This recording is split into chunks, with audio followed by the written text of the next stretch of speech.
Olá, pessoal, eu sou Islana, da HM Engenharia. Estamos hoje com uma convidada super especial, a Juliana Garcia, especialista em crédito imobiliário.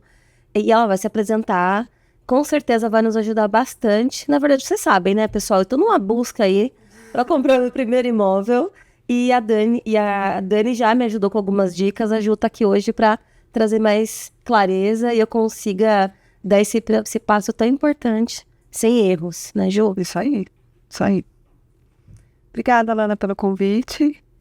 Vamos lá, o que você precisa? Fala um pouquinho de você, Ju. Eu sei que você tem uma vasta experiência aí, não esconde isso da gente. Conta um pouco quanto tempo você está na área. Bom, no mercado financeiro eu estou mais ou menos 20 anos, né? 15 anos no mercado imobiliário. Então, minha trajetória começou no mercado imobiliário na HM Engenharia mesmo. E desde lá, sempre dentro do Minha Casa Minha Vida, né? Que é o maior nicho aí que a gente trabalha no imobiliário.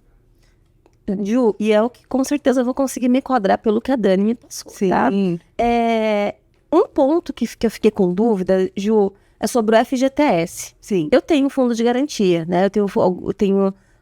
Trabalhei em outras empresas antes, eu não saquei, o valor tá ali. E eu tenho o valor que a empresa deposita todos os meses lá na conta, né? Eu consigo utilizar esse fundo de garantia para entrada no meu apartamento? Consegue. Tem as regras, né? Então, dentro do o FGTS, né, quem faz a gestão dele é a própria Caixa Econômica Federal, né? E aí o gestor dele traz todas as regras, né? Até para que o fundo de garantia seja de fato utilizado para ajudar na compra do imóvel. Então, o principal ponto do fundo de garantia é esse na habitação, né? Então, ajudar o cliente a comprar dando uma entrada, né? E o Minha Casa Minha Vida, o cliente falta recurso para ele, né? Então, a renda é baixa e aí ele precisa de uma entrada maior, né? E não é uma pessoa que consegue fazer uma poupança, um investimento, né? Até porque ele paga aluguel, né? Então tem bastante despesas aí. E o fundo de garantia, ele vem para ajudar na entrada, né? Então, assim como no Minha Casa Minha Vida, a Dani te falou, o subsídio ajuda na entrada, o fundo de garantia também, tá? E aí tem algumas regras que precisam seguir, né? Então, você tem que ter recolhimento do fundo de garantia, no mínimo de 3 anos, né? Consecutivos, né? Então, 3 anos em vários empregos, somando todos os anos que você esteve registrada, no mínimo 3 anos. Aí você já consegue usar o seu fundo de garantia. No Minha Casa Minha Vida, a regra também é a mesma coisa, então é para primeiro imóvel, então você não pode ter imóvel no nome, né? E aí você consegue usar o seu fundo de garantia. Um ponto importante, aí agora até o governo ele colocou uma trava um pouco maior, porque estava usando muito fundo de garantia no empréstimo, né? No saque aniversário, aquele empréstimo que antecipava os saques aniversários. E aí isso daí prejudica, porque aí você não consegue utilizar o fundo, porque ele fica bloqueado. Quando você faz o uso do saque, ele bloqueia o seu fundo de garantia, porque teoricamente você é um empréstimo, né? Então ele vai ficar lá recolhendo até lá na frente. Então você não consegue utilizar. Mas se você não tiver feito a utilização do fundo, você consegue, no processo de financiamento, o correspondente bancário vai identificar, vai te apoiar, vai falar, olha, Islana, aqui você tem 10 mil reais, você consegue fazer o uso do seu fundo de garantia, né, se está dentro das regras. Dani, Ju, você colocou um ponto aqui que é 36 meses. Eu preciso ter 36 meses de recolhimento do FGTS. Isso. Se na primeira empresa que eu trabalhei, eu fiquei 18 meses, numa segunda eu fiquei lá mais 10 meses, aí soma 28 meses. Pode ser desta forma ou tem que ser, sequencial? Ou eu posso somar esses pequenos momentos, assim? Isso, você pode somar. Eu trabalhei em 5 empresas e essas 5 empresas deram mais de 36 meses de recolhimento. Não que, por exemplo, eu tenho de carteira registrada, eu tenho 5 anos, mas dentro dos 5 anos você ficou em uns períodos desempregada, não houve o recolhimento. Então, esse período que não houve o recolhimento, a gente não considera só o período de recolhimento. Tá? Então, o correspondente faz uma continha lá para ver se está dentro, se cabe, né? E isso é validado pela Caixa, então não tem como a gente desconsiderar, né? É uma regra mesmo que tem que ser seguida. E uma coisa que você colocou, Ju, e tanta oferta que a gente recebe hoje, né, de todos os bancos, que é o empréstimo com o recurso do FGTS, essa antecipação. Sim. Né? Então, Se eu tenho a intenção de usar para entrada no meu imóvel, eu não posso sacar, mesmo que, claro, se eu fizer um saque parcial, se eu tenho um saldo de 10, eu vou lá e faço um empréstimo de 3, ainda me sobra 7. Eu vou conseguir usar esse 7 na entrada do meu imóvel. Tem uma conta, né? Então, porque esse valor que você está tomando emprestado ali, antecipando o saque aniversário, né? Ele vai ter que recompor nos próximos 3 anos, né? Então, esse saldo fica bloqueado. Aí teria que ver, de fato, lá, aí o correspondente consegue apoiar, né? E ele faz uma consulta para ver quanto que, de fato, mesmo você tendo feito, se tem algum residual ali do seu saldo que você possa utilizar, tá? Na grande maioria, o cliente acaba não conseguindo utilizar, porque ele acaba ficando bloqueado mesmo, né? Que acaba utilizando o máximo ali da capacidade dele. Ele saca tudo que está disponível. Então, aí ele não consegue, tá? Agora, aquele saque aniversário do ano, né? Então, se você tiver saldo e fez o saque aniversário do ano, esse não compromete. Porque não é um empréstimo, né? Exato. Só o empréstimo mesmo que compromete aí a utilização do fundo. Ainda Já não acontece do cliente, às vezes, não ter essa noção, né? E compra o imóvel, né? Tem lá 20 mil reais de fundo de garantia. Ele compra o imóvel, né? Na inocência, ele vai lá e precisa pagar, por exemplo, TBI registro. Sim, ou a comissão, né? E aí ele vai lá e saca o fundo de garantia, porque é um recurso ali mais fácil, né? Mas, né, não é um empréstimo, assim, que ele vai pagar a parcela, né? Então, não vai aumentar ali. O endividamento dele. Exatamente. E aí ele vai e numa dessa hora que o correspondente vai fazer o processo de financiamento, não adianta. O sistema, ele vai puxar que ele fez esse saque, aí ele não consegue utilizar. Então, assim, a entrada que seria de 20 mil reais, ele acaba não conseguindo utilizar, né? Então, ele acaba se prejudicando ali na compra do imóvel. Não farei, Ju. Não farei esse empréstimo para não comprometer a entrada do meu AP. Tá certo. E aí, trazendo um pouco aqui, Ju, sobre até esse comprometimento, né, de ter certeza, né? Então, eu tenho um fundo de garantia, não vou fazer o empréstimo, vou deixar ele ali, o saldo. Tem um subsídio, né, que eu com certeza vou conseguir, dado as regras que a gente sabe que existem aí. Aí eu tenho uma renda de 3 mil, um exemplo, tá? Então, no último episódio, falamos sobre o comprometimento de 30%, então a parcela máxima, R$300. Eu tenho um financiamento, por exemplo, de um carro. Então eu pago lá, não é débito em conta, eu pago lá um carnê. E um consignado, que é um desconto em folha, né? Não é com caixa. Isso, de algum modo, me prejudica? Prejudica. Prejudica porque a análise de crédito do banco, independente, né? A Caixa Econômica, eu vou financiar com a Caixa Econômica Federal, né? E eu fiz um empréstimo no Itaú, né? Mesmo na folha de pagamento, né? Porque é pela empresa, né? Você tem juros melhor. É o banco que está te emprestando, né? A empresa ali, na verdade, só está fazendo um meio campo ali para te trazer mais próximo do banco. Mas quem te emprestou o dinheiro foi, de fato, o Itaú. E aí, a hora que a gente faz análise de crédito, o sistema do banco, ele faz uma varredura em toda a sua vida financeira. Então, ele vai lá buscar no Bacen todas as informações. Qualquer tipo de empréstimo, financiamento, consignado, envolvendo instituições financeiras, ele é registrado no Bacen. Então, tudo que você tiver, cartão de crédito, utilizou o cheque especial, né? Isso a gente acha que não, mas ele prejudica também. Então, teoricamente, você vai perdendo pontos ali, né? E na soma de tudo isso, não pode ultrapassar os 30% da sua renda bruta. Os R$300 que a gente colocou aqui. Né? 3 mil? É isso.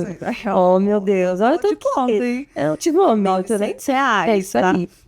Então, esses R$900 teria que compor o cartão de crédito, Eu tenho um consignado de 100. O carro que eu pago é de 200. Então, eu tô 900. Essa conta que eu faço, 900, menos 100, menos 200, sobra tem uns 600 de margem. Então, a minha parcela do banco, a parcela do financiamento... seria mais ou menos 600 reais. E o que eu posso fazer, Ju, por exemplo, esse consignado, falta pouco. O carro também, não são tantas parcelas. Qual que é o ideal, né? O que eu posso fazer para conseguir aumentar para que eu tenha esses R$ 900 de parcela livre ali para eu pagar meu financiamento, que o banco consiga me emprestar o máximo que eu possa. Teria que quitar, né? Então, a conta é essa, né? Não existe nenhuma regra diferente. Então, para que baixe o endividamento, você precisa fazer a quitação, né? A quitação aí demora aí entre 60 dias, mais ou menos, para ela baixar no Bacen, né? Tem um delay ali do Bacen, então ele demora um pouquinho mais. Então, e aí tentando a aprovação de crédito, tá? Mas precisa quitar, não tem o que ser feito. Para eu conseguir ter acesso à minha situação, por exemplo, o Bacen, de que maneira está registrado todas essas minhas informações financeiras e onde eu posso melhorar para aumentar a probabilidade de eu conseguir que a Caixa me libere os 900, por exemplo, o banco. O que eu faço? Tem uma consulta, chama SCR, né? A maioria a sua própria conta lá, você tem a conta aberta na Caixa, né? Você consegue fazer essa consulta ali, do aplicativo mesmo, a maioria dos bancos dão acesso a isso. E ali você puxa, você consegue ver os últimos 6 meses, por exemplo, você consegue pegar e aí lá aparece. Então, todo o endividamento que você tem ali, mês a mês, o quanto você tem de endividamento e se ele é de longo ou curto prazo. Então, você consegue enxergar. E ali você consegue identificar. Então, onde eu tenho que, né, o que eu tenho que quitar aqui para melhorar aqui a minha capacidade de financiamento com o banco. Tá bom, muito bom. Esses meus planos é para 2026, tá, Ju? Então, já vou me organizar a partir de agora. Já vou começar. Uma pergunta uma dúvida que a gente tem, acaba sendo bem frequente, é melhor eu pagar aluguel ou comprar um imóvel hoje? Essa é uma boa pergunta. O Minha Casa Minha Vida, né? Analisando no Minha Casa Minha Vida, né? Então, hoje, Minha Casa Minha Vida, a maioria dos clientes ou moram, né, com um parente, né? E não tem a casa própria, né? Então, mora de favor, ou paga o aluguel, né? E uma renda um pouco mais frágil. Então, a hora que você coloca na ponta do lápis, né? Com certeza, comprar um imóvel na planta, né? Porque ali, o Minha Casa Minha Vida, o imóvel na planta ajuda o cliente. Por quê? Porque a entrada, a construtora, ela acaba parcelando aquela entrada. Quando você compra um imóvel pronto, você acaba tendo que ter esse dinheiro ali na mesa, né? À vista, né? Isso, exatamente. E na planta, não. Então, o Minha Casa Minha Vida, ele traz o subsídio, dá a opção de usar o seu fundo de garantia, né? Independente da modalidade, daria, mas, né, você tem mais o fundo. E tem essa questão também do parcelamento junto com a construtora, né? Então, dos 20%, porque a Caixa financia no máximo 80% no Minha Casa Minha Vida. Então, 20% você teria que colocar ou em fundo de garantia, subsídio ou recursos próprios. E aí a construtora acaba que apoiando, né? Porque aí você tem a fase obra ali toda para você ir pagando, né? Então, em parcelas menores. Antes de pegar as chaves. Até você pegar as chaves e conseguir ali assumir a parcela de financiamento. Que é nesse momento, quando é planta, você tem esse investimento, né? Então, você consegue financiar o imóvel e acaba tendo um tempo maior para pagar uma entrada, né? E ali você consegue, inclusive, né? A pessoa vai fazendo ali um meio de campo para conseguir, lá na frente, a hora que entregar as chaves, ele já pagar a parcela cheia porque ele paga só os juros obra. Então, é menor a parcela nesse momento. E ali, a hora que entrega as chaves, que de fato ele vai pagar o financiamento, né? Então, para o cliente é um apoio, né? Porque ele paga o aluguel, então ele paga um pouco menos aqui, né? E a hora que entregar as chaves, teoricamente ele para de pagar o aluguel e começa a pagar a parcela cheia de financiamento. Então, mas tem juros, né? Mas tem juros, mas é o seu imóvel, né? É um investimento. Inclusive, o imóvel na planta, quando você compra um imóvel na planta, você paga ali, por exemplo, num lançamento, você vai pagar, não sei, R$200 mil, né? A hora que esse imóvel estiver pronto, tem toda a correção em cima dele, né? Que é a valorização. Exatamente. Então, a hora que você pegar as chaves, ele já vai estar ali, no mínimo, 20% valorizado, né? E aí você vai investindo no imóvel, daqui a pouco você consegue, inclusive, trocar de imóvel. Consigo vender. Exato. E se eu fizer a venda desse imóvel depois, faço a venda, eu consigo financiar outro. Consegue. Mas, como você mencionou antes, sem o subsídio do Minha Casa. Subsídio é só uma vez, então é só para o primeiro imóvel. E meu fundo é a mesma coisa. Eu consigo, por exemplo, até lá, daqui a alguns anos, eu vou ter um valor maior no meu fundo de garantia. Eu consigo sacar ele pela segunda vez para comprar esse segundo imóvel? Consegue. Você tem que vender o imóvel. Então, você Esse vendeu que o eu tô... imóvel. Teoricamente, o próximo imóvel será novamente seu primeiro imóvel. Você não vai ter imóvel, né? Porque você vai ter vendido esse e comprado outro, certo? E caracteriza Então, como se fosse para moradia, né? Então, eu consigo Consegue. dar esse segundo Segue passo. Isso, segue a mesma regra, tá? Muito bom. Então, é indiferente o imóvel, se eu compro um imóvel na planta ou pronto, ele se enquadra na Minha Casa Minha Vida. Por exemplo, daqui a alguns anos, quando eu vender esse meu imóvel, que eu estou hoje vendo esse imóvel, e eu vejo que já tem lá um pronto, né? Eu consigo, né? Nesse caso, não, porque eu já fui beneficiada, né? Beneficiada, Mas se fosse hoje a primeira compra, eu poderia escolher um na planta ou um pronto. Consegue. O Minha Casa Minha Vida é o programa para ajudar a compra do imóvel, né? Então, o imóvel tem que ser novo, tá? Então, pronto ou na planta, né? A gente consegue fazer enquadramento no programa, tá? A única diferença é que nem você disse, né? Então, você comprou agora, vai vender, vai comprar outro. Você consegue até comprar um imóvel de uma construtora que seja ainda no Minha Casa Minha Vida, mas você não será beneficiada nele, porque já foi. O subsídio é uma vez só.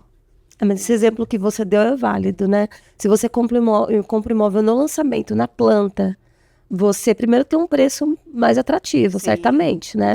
E você tem um tempo maior para você pagar a entrada. Então, ou seja, você consegue, né, fazer um parcelamento que eu sei que na HM isso é possível, né? Sim. Você faz um parcelamento daquela entrada e financia um pouco menos, né? Até para sua parcela, às vezes, por exemplo, aqui nesse caso, chegar às vezes nos 600, R$700, né? Você consegue se planejar melhor. Sim, perfeito. Ju, pensando nesse passo que eu vou dar, né? Tem um cronograma, tem um passo a passo, né? O que eu preciso fazer? Eu vou atrás de uma assessoria antes ou não? Posso ir no plantão de vendas? Eu vou ter esse apoio do corretor? O que eu faço? Se eu tivesse, não sei de nada sobre isso, é o meu primeiro imóvel, tudo o que você está falando aqui para mim, muita coisa a gente ouve falar, mas a gente não tem esse domínio que você tem. Qual que é o passo a passo? O que eu faço? Sim. Primeiro, a questão ali até do endividamento, né? Então, teoricamente, você precisa dar uma olhada na sua vida financeira, né? Para você checar e ver, de fato, eu tenho condições, né, de financiar? Ir a um plantão de vendas, né, e aí até buscar o imóvel, né, qual imóvel, né, que me atrai, né, até pela minha capacidade de financiamento, né. Hoje nos nossos plantões de vendas a gente tem nossos consultores de vendas lá, né, então os corretores estão prontos ali, né, para dar apoio e sabem de todas as regras, né, e tudo mais, para apoiar você a financiar o seu imóvel, a compra do imóvel, né, e ali por trás dele tem o correspondente bancário. Então, que nem a Dani, que é uma das nossas parceiras, né? Ela fica ali por trás dos bastidores, junto com os corretores, apoiando ali na venda.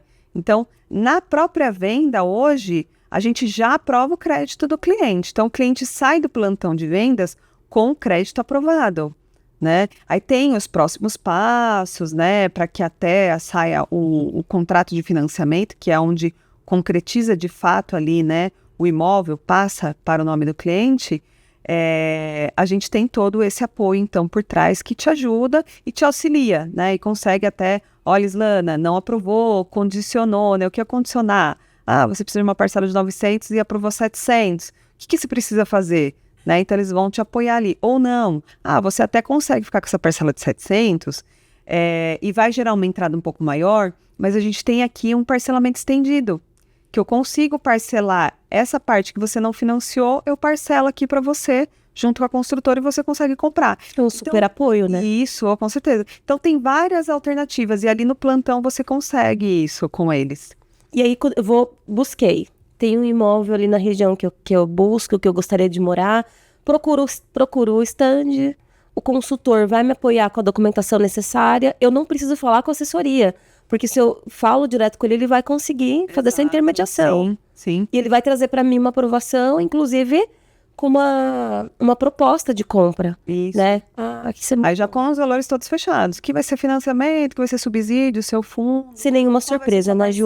Sim, qual vai ser sua parcela com a HM, qual vai ser sua parcela com a Caixa Econômica Federal.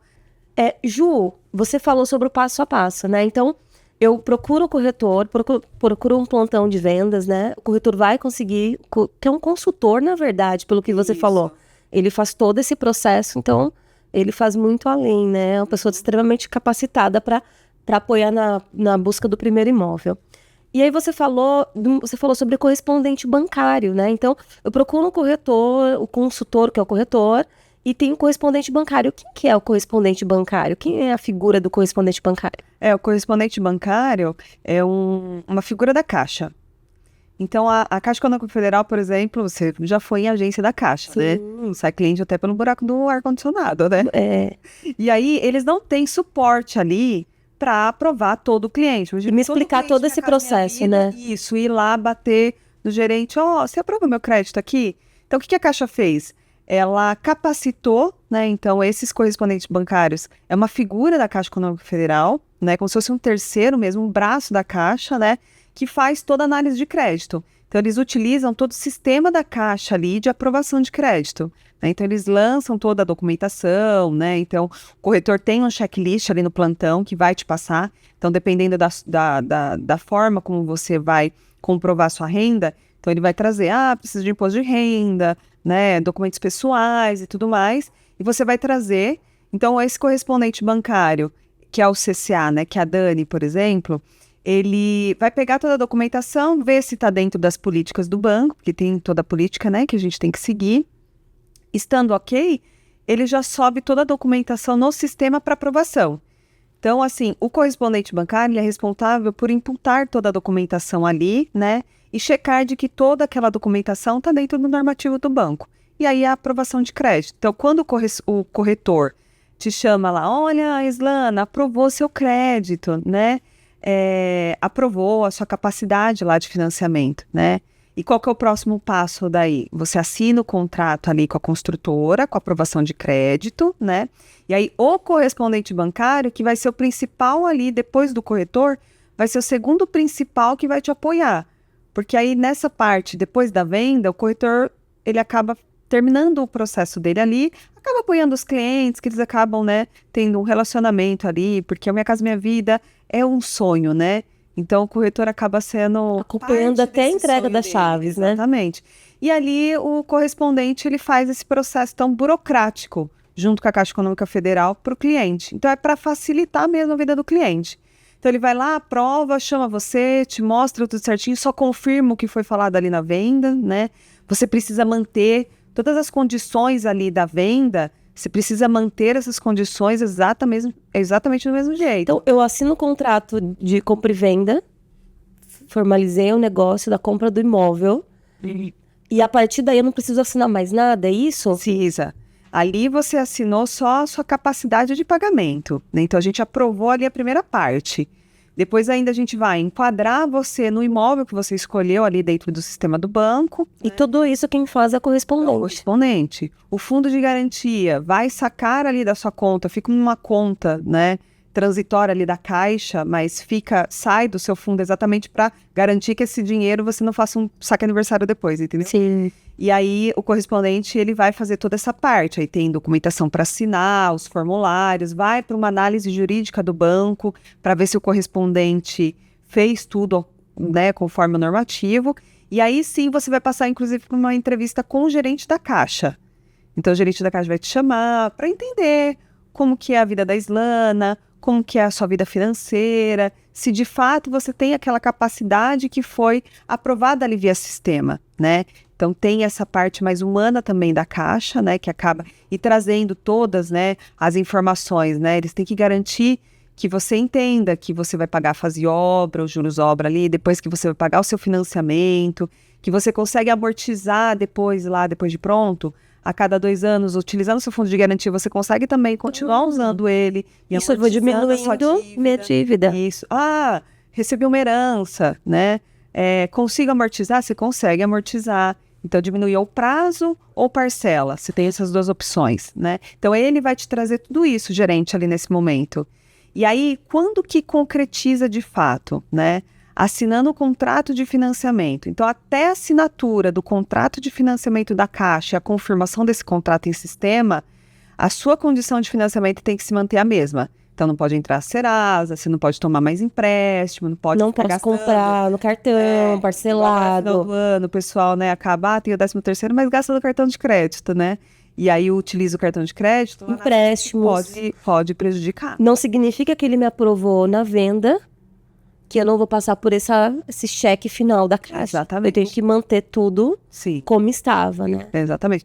Depois que assinou o contrato de financiamento, o próximo passo é formalizar isso, né? Que é via cartório. Então, a gente registra ali na matrícula do imóvel, que o imóvel é seu, alienado ao banco. E a matrícula já vai sair no meu nome? Já vai sair no seu nome. Alienado ao banco, né? Até a dívida baixar, até você quitar toda essa dívida, mas já fica. Ali sim, né? Passou a escritura para o seu nome, né? Então, ele não vai ficar me checando depois. A Caixa não faz isso. Não. Aí ali no contrato de financiamento, assinou o contrato, aí sim você é livre para tomar um outro empréstimo, enfim, né? Mas aí você tem que tomar cuidado, porque senão você não consegue pagar a parcela. Sim, com certeza.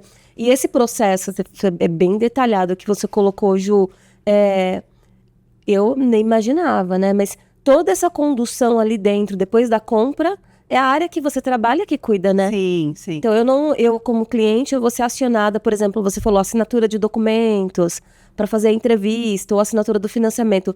Mas todo esse processo, não sou eu que fico ligando, não. Não. Até porque eu não iria saber em que momento fazer, né? Não. O cliente, a gente informa, né? Então, assinou o contrato lá com o corretor, teoricamente já tem um passo a passo ali, né? Então, que nem no nosso caso, a gente tem a jornada do cliente, né? Então, no próprio contrato do cliente, ele já consegue visualizar ali quais serão os próximos passos, né? Para onde ele vai, né? Até onde vai chegar até a entrega das chaves. Então, tem uma jornada que o cliente consegue acompanhar, né? E a todo momento o correspondente está ali, né? Logo quando entra a venda, o correspondente já chama, né? Oi, Islana, eu sou o correspondente bancário, vou te assessorar nessa parte, né?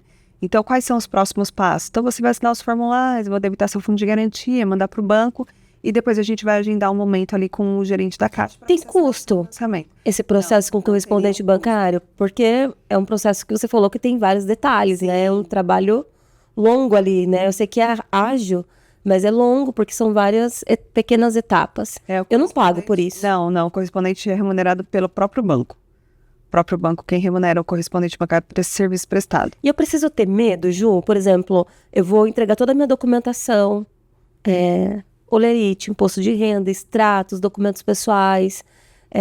Eu entrego para o corretor e aí ele vai mandar esses documentos para o correspondente bancário, né? Eu preciso ter medo dessa etapa, né? Eu sei que você falou que eles têm acesso ao sistema do banco. Como que funciona? Isso é algo que eu tenha que ter receio? Não. O correspondente, ele é treinado, né? Ele é credenciado, ele tem todas as certificações para a utilização de documentação de cliente. Né? Então, tem todo o respeito ali da lei, né? E aí, ele tem consequência se acontecer algo, tá? Então, o correspondente bancário, ele segue corretamente o que é direcionado ali pelo banco. Ju, uma dúvida que eu tenho, né? Você falou sobre endividamento, mas é muito comum. Os bancos, eles concedem cheque especial, limite de cheque especial para os correntistas, né? Então, eu tenho uma renda lá de 3 mil e tenho um cheque especial de 2. Então, eu tenho uma capacidade de pagamento ali no meu dia a dia de quase 5 mil reais. Não seria 30% em cima desses 5 mil? Não, Lana, porque para você comprovar a renda, né, eu entendo. Às vezes as pessoas fazem isso mesmo, né, acaba usando o salário e ali usa aqueles 10 dias do cheque especial que não cobra de juros, né, e acaba utilizando como uma renda, né, utilizando ali, antecipando o salário, na verdade, do mês que vem, né. Mas não, porque na capacidade, a hora que o banco vai analisar, é a tua documentação que ele vai analisar. Então, por exemplo, que nem a Dani comentou, né, a sua renda de 3 mil, mas você faz alguns serviços extras, né, e tudo mais, e tem uma movimentação bancária ali... Isso eu formalizo, né? Formalizar isso, né? Mas não que você consiga formalizar uma renda que não é sua, né? O cheque especial tá na minha conta, mas não é meu, é isso? Exatamente, é do banco. É do banco? Não deixa de ser um empréstimo, né? É um empréstimo imediato ali, mas é um empréstimo. Isso pode impactar, então, naquela consulta do Bacen que você falou? Inclusive, a hora que você puxar o seu Bacen, você consegue ver o seu histórico de utilização do seu cheque especial. Então, o banco, a Caixa, por exemplo, também enxerga isso. O ideal é, se eu quero fazer esse movimento daqui a alguns meses, já começar a me organizar, parar. Exatamente. E deixar de achar que aquele dinheiro é meu, mas não é meu. O 3 mil vira 5? Não. Ué, só 3 mil mesmo. Vou me organizar melhor, Ju? Tá bom.